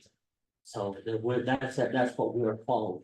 And if that's what the recommendation from National Indian Gaming Commission is, and that we move forward and looking at both sides, if TIC is a better control mechanism, we haven't heard anything to say this is better than the national standard. This is what we can fine tune, things like that. But again, it's more of at the department level, and it's not brought to us, so that I would really like to see what the national standard is. And because your office is there to process licenses, background checks, and things like that. But to find a way for you to your program to I guess get these background checked done in a timely manner. Because as an example, to get a background check from the Bureau of Indian Education, when they start with the Navajo Nation process, I think that's at the police department. It's forever. And I'm not too sure how it is now, but it's always been forever to get their background checks. And the other mechanism is that, can we start to do that? And alluding to what Honorable Delegate Quinson alluded to, that why we getting these monies out to outside source, meaning, contractual services. Can we do it? We know we have the background investigation entity with the Navajo Nation that's taking care of this. Or what more do they need? Maybe more credential, in certain areas for background investigation. Can we do that? Because if we can do that here, we can eliminate contracting out to third party to provide these services. But right now, we don't have, I don't want to say, we don't have Navajo people in that are well versed in this area. There's Navajo people out there.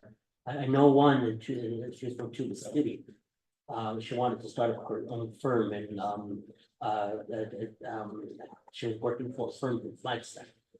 And but that's the type of services that or the work area she generally worked in. And if we could find our Navajo citizens that have that field and, provide a better resource to that program, I think we could do it all here. But since we don't have that expertise here, that's the reason why we have to outsource outside to get these background investigations done on the individuals that apply to be board members, to be gaming employees. Just to work at the casino there, you have to have a license. And I'm glad that the Navajo people that are applying there are going through that process and getting that. And that tells you that they're really taking their job seriously.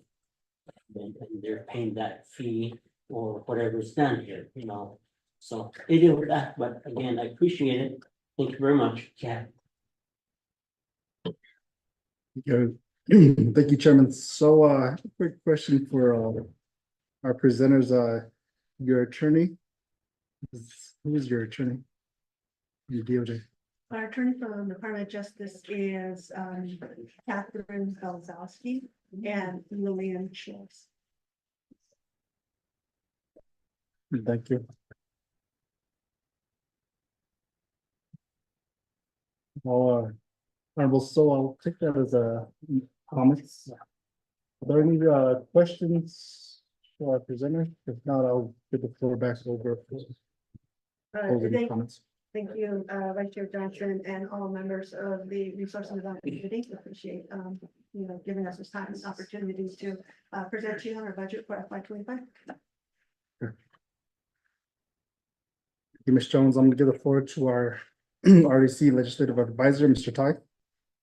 Vice Chair Johnson, members of RDC, for the statement that Ms. Khan read into the record, I'm recommending that this be amendment number 2 to legislation number 0164-24, as this will be included into the committee report. And per legislation 0161-24 that the Resource and Development Committee passed, which is the procedures for the committee budget meetings, it does state that Exhibit G is the Oversight Committee report. And having this statement in it will be an important component as this legislation moves forward to the Budget and Finance Committee and to the Nomination Council as well. Vice Chair Johnson, members of RDC. Thank you, Mr. Tai, for providing that. This time, are there any other questions? RDC? There is, Mr. Simpson. Honorable Simpson. Thank you, Mr. Vice Chair, Madam Chair of the University here, presenters, yes, OMB, also city council. That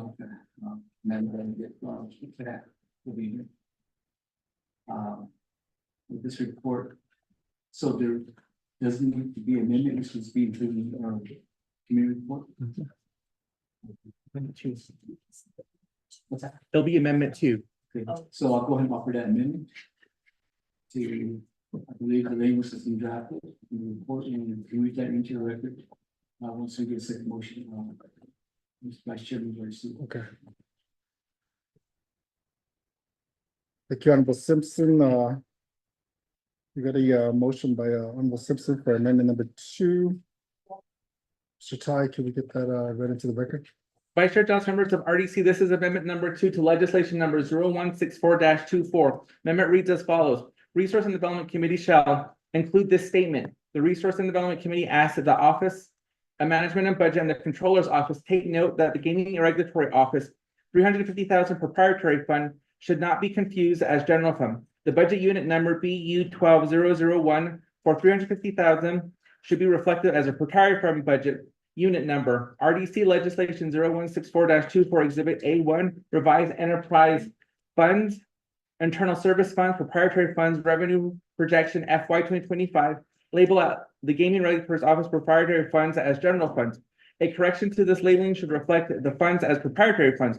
The FY 2025 budget instruction manual provides a definition of enterprise funds to include the cost of providing goods or services to the public be financed or recovered primarily through user charges. The Gaming Regulatory Office is provided services financial through user charges. It would appear that the enterprise fund budget unit number is appropriate as opposed to the general fund budget unit number. Vice Chair Johnson, members of RDC, that is amendment number 1 run into the record. It's amendment 2, right? Amendment number 2. Thank you, Mr. Tahi. Reading amendment number 2 into the record. Honorable Simpson. Got that motion. Can I get a second? The second by Honorable So. Are there any questions regarding this amendment? There are no questions. Mr. Tahi, roll call vote, please. Vice Chair Johnson, members of RDC, this is amendment number 2 to legislation number 0164-24. Honorable Shannon Cloud, how do you vote? Green. Honorable Shannon Cloud votes green. Honorable Brenda Jesus, how do you vote? I vote green. Honorable Brenda Jesus votes green. Honorable Ricky Nez, how do you vote? Delegate recognized, vote green. Honorable Ricky Nez votes green. Honorable Danny Simpson, how do you vote? Green. Honorable Danny Simpson votes green. Honorable Otto, how do you vote? Green. Honorable Otto votes green. Vice Chair Johnson, that is 5 in favor, 0 opposed, and Vice Chair not voting. And thank you, Mr. Tahi, for taking the roll call vote. Motion carries on amendment number 2. Going back to the main motion. At this time, are there any other questions or comments regarding this legislation? If there is none, we're going to take it to roll call vote. Mr. Tahi? Vice Chair Johnson, members of RDC, this is roll call vote for legislation number 0164-24. Honorable Shannon Cloud, how do you vote? Green. Honorable Shannon Cloud votes green. Honorable Brenda Jesus, how do you vote? I vote green. Honorable Brenda Jesus votes green. Honorable Ricky Nez, how do you vote? Delegate recognized, vote green. Honorable Ricky Nez votes green. Honorable Danny Simpson, how do you vote? Green. Honorable Danny Simpson votes green. Honorable Otto, how do you vote? Green. Honorable Otto votes green. Vice Chair Johnson, that's 5 in favor, 0 opposed, and Vice Chair not voting. Thank you, Mr. Tahi, for taking that roll call vote. Motion carries. I'd like to thank the presenters. In the regulatory, thank you for being here and presenting your legislation before Resource and Development Committee. You are excused. I don't know if we're gonna take a 30-minute recess or wait for that deadline. 30-minute recess, lunch. So Ty, we're gonna go ahead and take a 30-minute recess for lunch. We have consensus from the RDC committee. Thank you.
Good afternoon to our division directors and also to the managers with the various departments under the divisions.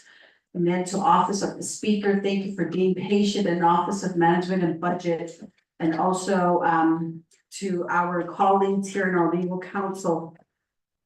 So after long debate, I think we know what had happened the past couple of weeks in terms of the amount.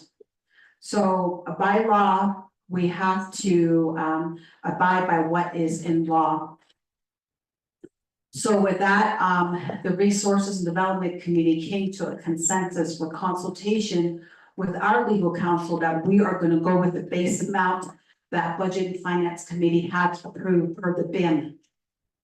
So with that, we have been requesting the budget manuals from all the divisions a week ago, and by Friday last week, we still hadn't received most of them. So for that reason being, we're supposed to kick off with Division of Natural Resources being the biggest division that Resources Development Committee has oversight, and not allowing us enough opportunity as policymakers to review your budgets. We're just going to be fast tracking it, and we want to be able to make those quantifiable decisions for you all. And so for the reason being, I'm asking, we have Division of Natural Resources budget here. I'm requesting nomination Department of Transportation's budget manuals here. I'm also requesting Division of Community Development budget manuals to be here. Nomination Environmental Protection Agency, and also Division of Economic Development. Those are the five. Yeah. We need all the budget manuals by today, because that will allow us opportunity as policymakers and as your oversight to make sound decisions on how you're going to be budgeting this year. We're also going to revisit the plan of operation that is with your divisions and departments. So for the reason being, the consensus was that Resources and Development Committee is going to recess for the rest of the day, provided that we have ample time within the next couple of hours to tomorrow to start listening to Division of Natural Resources division tomorrow morning, starting at 10 a.m. So again, we are going to be concentrating on the base amount budgets that were prepared by the division as it was approved by Budget and Finance Committee per the budget instruction manuals of 2025. So 8A so again, this was a consensus by Resources and Development Committee in consultation with our legal counsel. So I don't know how many or whose manuals are we still lacking? Madam Chair, members of RDT, we have, that's still missing is the Division on Transportation and National Environmental Protection Agency. Okay. Okay, so Mr. Patero, I know that you have a lot on your plate. Is there, okay, may we get your budget manual here as soon as possible? Because I'd like members of the committee to take it with them today and review the budget so that we could have a faster budget hearing session going forward, starting or reconvening tomorrow at 10. Madam Chair. Honorable Johnson, Honorable. Can you ask if those budgets reflect the base, Okay. the base amount that was approved by Budget and Finance and not the 3 branch chiefs grant? Okay, so thank you for that, Shadeja. Honorable Claw. So I know Division of Natural Resources had submitted 2 budgets, one for the 3 branch chief amount and the other for the base amount per BNF. I'm going to question Division of Community Development. The manuals, is it based off of the 3 branch chiefs amount, or is it off of the base amount by Budget and Finance? Mr. Mitchell. Thank you, BNF. BNF, yeah, Ugoshi. What about Navajo Department of Transportation, Mr. Patero?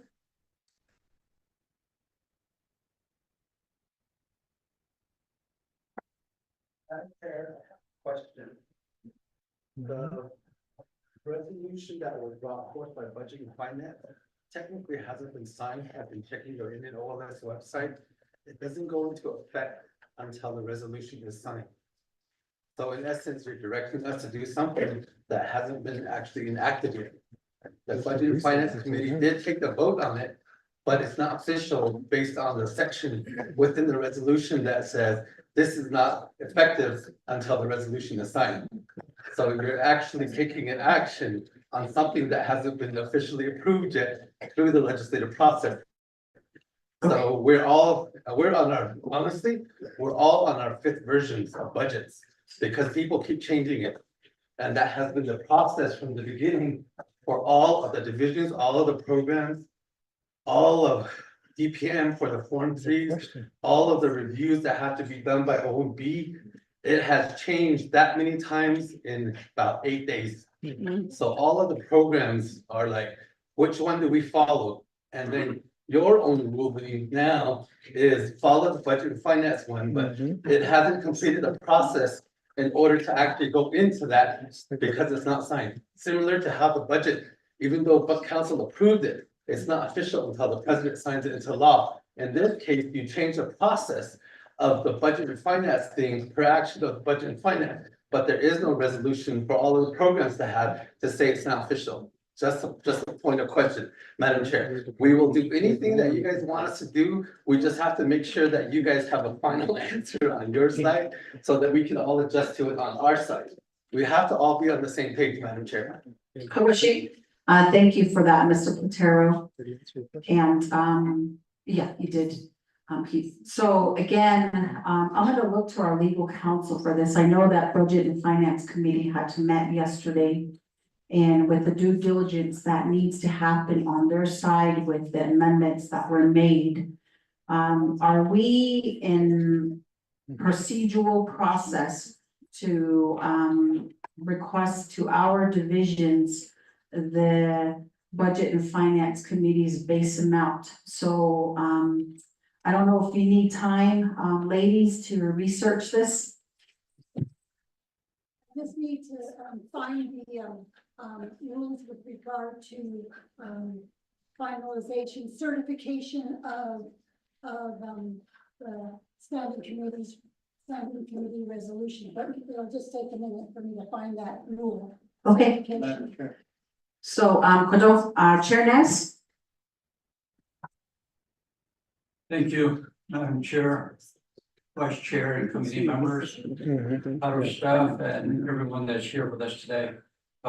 Based on the information that we received from Mr. Platero, if a resolution has not been signed by the president, are we in order to be conducting these budget sessions?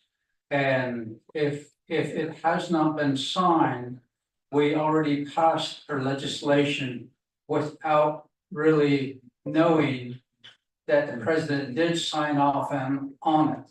So where are we at on this? I'd like to see that if we could get an answer and clarification from our legal counsel as well. Thank you. Hakoshi, yeah, Chair Ness for that concern. And that is a valid concern. Again, as policymakers, we just want to abide by the due process and procedural processes that are usually before us as committee members and standing committee members of the nomination council. So we'll go ahead and await our legal counsel's response, colleagues, and then also to our employees that are here today. I am sorry you've been waiting, and hopefully we get an answer. Allah ajo HDP needs and Jonathan no thinning do education na quagi in case but not sonny do ashponden living habit do tea. Why in case do hillip this not on me clinigi do it on let the do tea so to Lisa needs open up and not these kiddo bikiyetio on so let's just go ahead and allow our attorneys another 5 minutes to give us a response, because I know that they need to give us a answer here. So it puts Ada.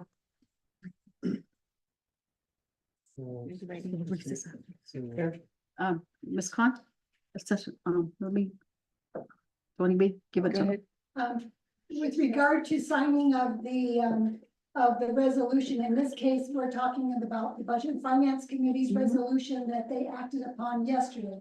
That's my understanding. Mhm. And, Title II, Section 189A states that resolutions are to be signed by the presiding officer.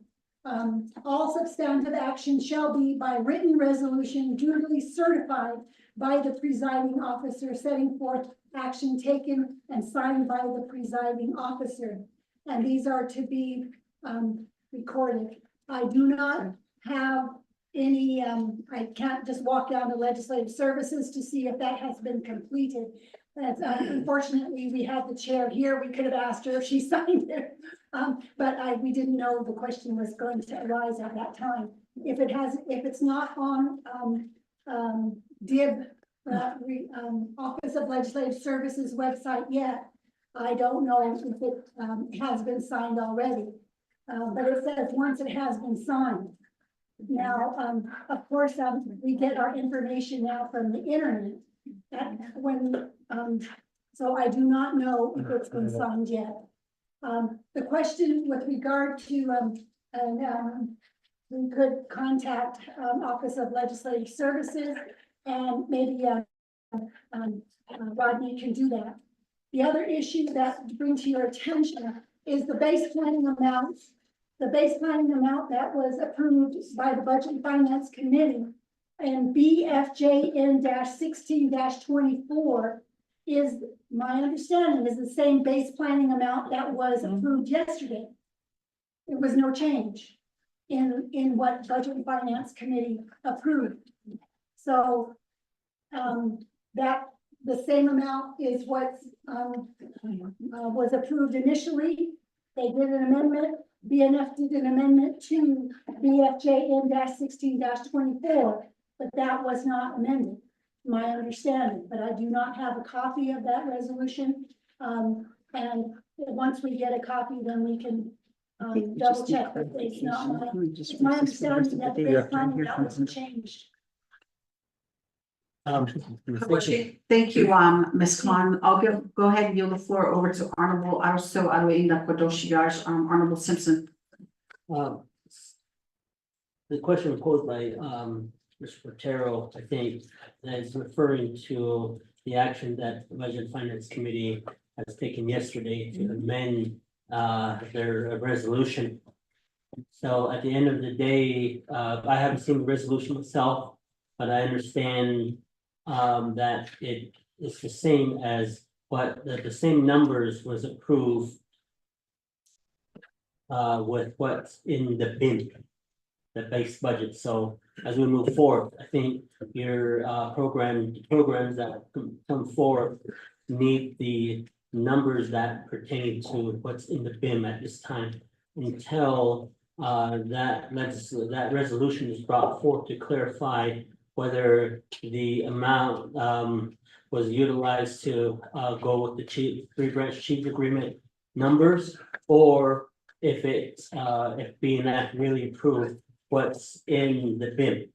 So until we get that resolution, that will clarify which we will go by, but currently we don't have one. So I would recommend that we refer back to the bin and utilize that number until we're told not to utilize those numbers by any type of action. Thank you. Question, Honorable Simpson. Thank you, Madam Chair. I share my voice. Yeah, also City Council will be, thank you. Manager, thank you for requesting for all the oversight, divisions that we had oversight. Thank you for asking for inviting, gives us time to look at before we consider legislation tomorrow. Appreciate that. Yeah, I want to be that. On council floor, we talk about Georgia Davis, it's always brought up among the 24 delegates that sit together. And we talk about that. We always say that thing every council session. And even get that budget and finance, so the prevent chief to give them a leash. And, you know, our employees here are in the dark. And we're just thinking that, okay, we want to keep the base amount, we want to increase the base amount. And you look along, and that, delegate Nez, he kind of mentioned that all over my ears here. You know, then it goes, impacts our Navajo people and our chapters. So it's this politics that we're talking about, what we have to foresee what can happen. So we go base amount that's in the bin. And, you know, we pass it. And council passes it, goes to the president. What guarantees the president will send that into the law? Remember, he has line item veto. So say, hey, didn't go with the amount of the 3 shoot, so I'm gonna line item veto the whole thing. And we're back at ground zero. So who gets hurt? It's our Navajo people and Navajo chapters. So where do we go? We go back to, we probably go into continuing resolution. It still has to be signed by our president. So I maybe a request from RDC to budget and finance and to eventually work this out. But either way, it can just shut down the government. So again, I'm looking at what can happen as a delegate. So if we not having just go with the basic amount that's in the bin, we're just coming forward and coming about in the next 10 minutes. You know, we gotta be really, and I know my colleagues here are very intelligent. And we're trying to hear, we're the first oversight. We're the first committee to start looking at the budget. And we're looking at things that we're catching. And right now, for me as a delegate, I hope we don't shut down government. Because we can't compromise on the base amount. And we have people that have that authority under in the council, which is budget and finance committee. And it's a recommendation coming from the bench chair. Madam Chair, members already said, Vice Chair.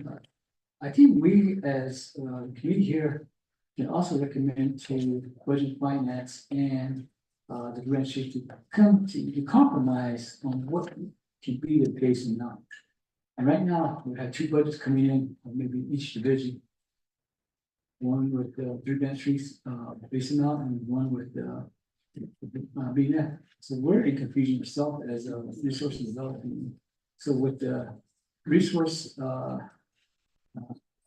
first committee was, but maybe we can. I like the question of manager. Through the resource development here, same way, ask them to compromise.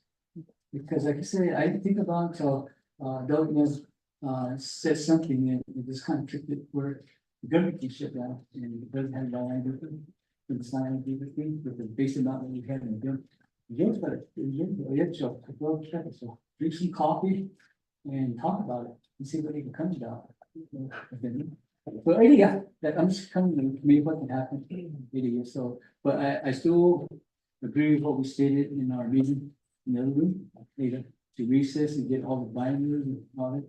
And what, let's say council, about that we have to stick with what was the base amount of the bin and what was approved by budget time yesterday. So thank you with all the policy.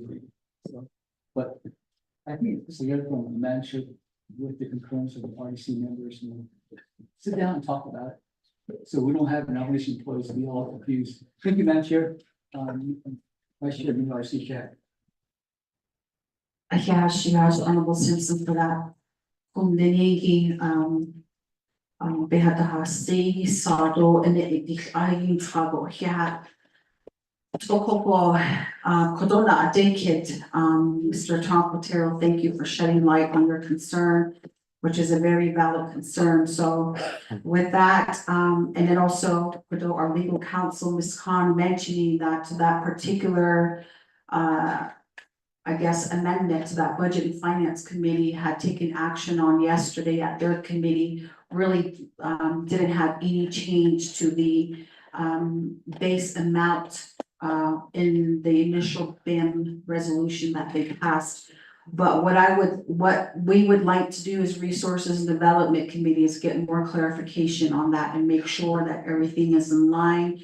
And so with that, I'd like to go ahead and call for recess the rest of the day. Oh, before Ms. Khan, I have Dana on the call. I'd like to go ahead.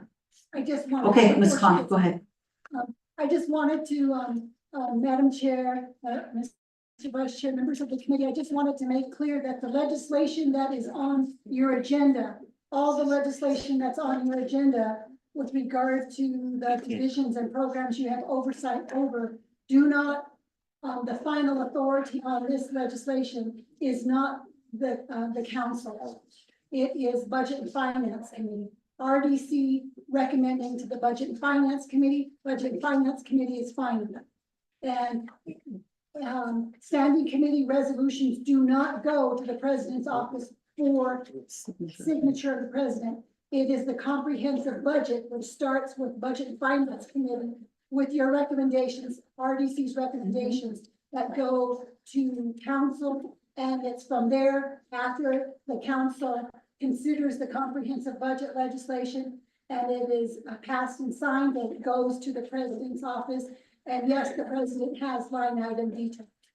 But that is not, cannot be overridden by the council.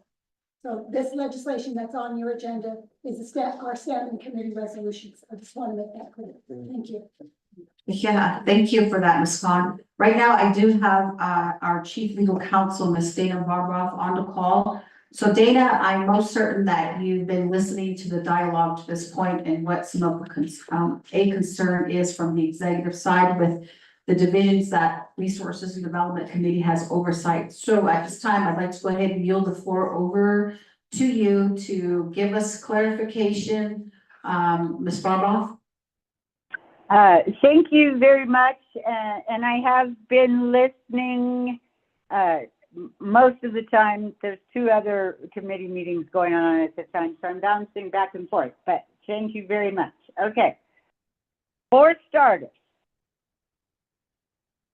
BFJN-1624, which was the BNF's original legislation approving the base planning amount, it has not been rescinded. It is still operable. It will not be rescinded until the Budget and Finance Committee passed yesterday. Until that one's signed off and becomes official, BFJN 1624 is still the operable document. The base planning amounts in it in BFJN 1624 are what the programs need to be following.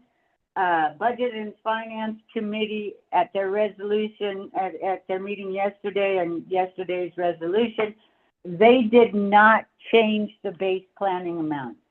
So you can either, so BFJN 16-24, which is operable right now, those are the base planning amounts that the committee and the program should be following. The Appropriation Act prohibits the committees and the council from appropriating above the base planning amount. As of now, the base planning amounts are what is in the BFC resolution. As far as the three branch chief agreement goes, that's not law. We've got a AG memo which states that maybe it could be, but it's not. There's nothing out there. The courts, neither the AG or anyone has said that the three branch chiefs agreement is operable law. In addition, and this is harder to explain, but so the base allocations, they come out by branch.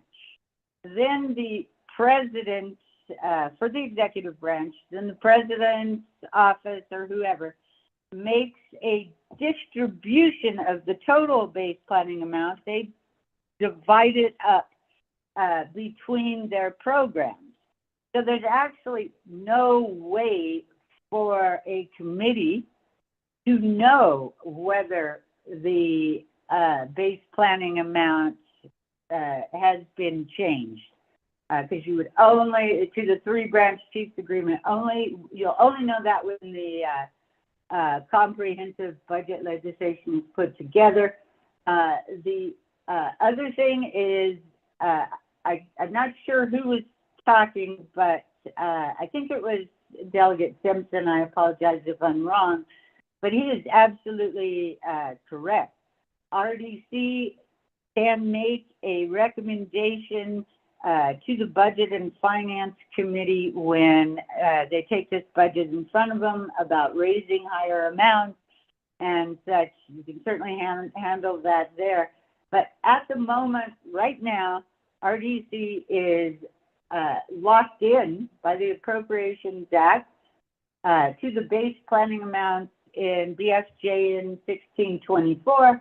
And since those are the same as within BNF's new resolution, that one will become operative. What Budget and Finance basically did in yesterday's resolution, they did not change the base planning amount, but they did acknowledge the three branch chiefs agreement, but they didn't go with it, just like they didn't go with it last year and a couple of times in the past. BNF also further clarified in the resolution how they came to their decision, what data, what facts they used to come up with their three branch chiefs, their base planning allocations. The other thing BNF did is they put an amendment into the BIM to clarify recurring amounts. And that's an issue that comes up in supplemental appropriations, not an issue that comes up in the comprehensive budget. So in short, Madam Chair, and RDC absolutely has the authority and all to go forth today and to approve budget legislation at the Budget and Finance Committee base planning amounts. That's what the legislations were drafted on that amount. And I would also recommend that RDC put in a directive directing the program to have their budget at the budget and their budget binders at the BFC base planning amounts when they get delivered to the Budget and Finance Committee. So I can stop now and take questions. Hopefully I clarified and didn't make it muddy. Back to you, Madam Chair. Thank you, Dana. That does clarify the question that we've been rolling around here the past couple of minutes, and I do appreciate that. So with that, to our division directors, you've heard for yourselves that the Budget and Finance Committee BFJN-16-24 is the document that we're utilizing as resources and development committee, that all divisions go with the base planning budget amounts for FY 2025. Now, again, since we weren't given ample time to review the budgets, we will go ahead and a recess for the rest of the day and reconvene tomorrow, starting with DNR. And again, if Navajo Department of Transportation can submit their budget manual to the members, I would really appreciate it by today. And also I will reach out to Mr. Stephen at City with Navajo Nation Environmental Protection Agency to submit his as well. I believe that's the only other division we're lacking at this time. So and